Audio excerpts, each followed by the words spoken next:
Për herë të parë, Ministri i Drejtësisë Toni Gogu pranon gjatë zhvillimit të Asamblesë së Noterëve problematikat që mbartin aktet notariale, shkelje të cilat MCN i ka vënë duke në muajt e fundit. Sipas Gogut, shumica e kontratave të hartuara nga noterët përfundojnë në gjykat.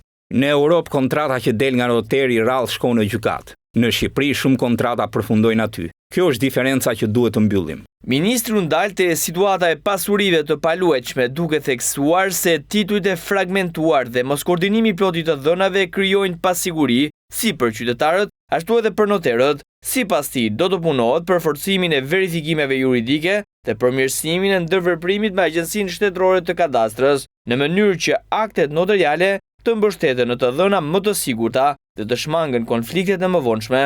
Gogu theksoi se procesi i integrimit evropian kërkon jo vetëm parafrim ligjor, por edhe standarde konkrete në praktikën e përditshme.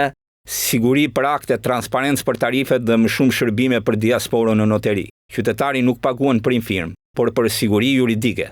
Më herët MCN ka publikuar zhvatjen e investitorit sloven Saso Rosman të 270.000 eurove.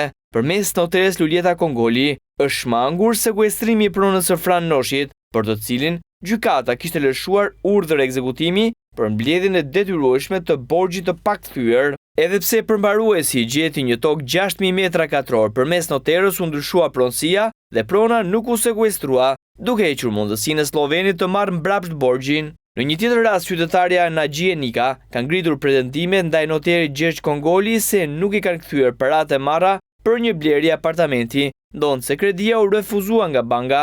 Pak muaj më parë, ish-ministri i Drejtësisë Besford Lamallari njoftoi 22 inspektime ndaj noterëve, por edhe pse MCN insistoi përmes kërkesave për informacion që të na vijë në dispozicion lista e plotë e noterëve që kanë shkelur ligjin, ky institucion refuzoi të jepte informacion, pavarësisht se noterët ushtrojnë funksione publike.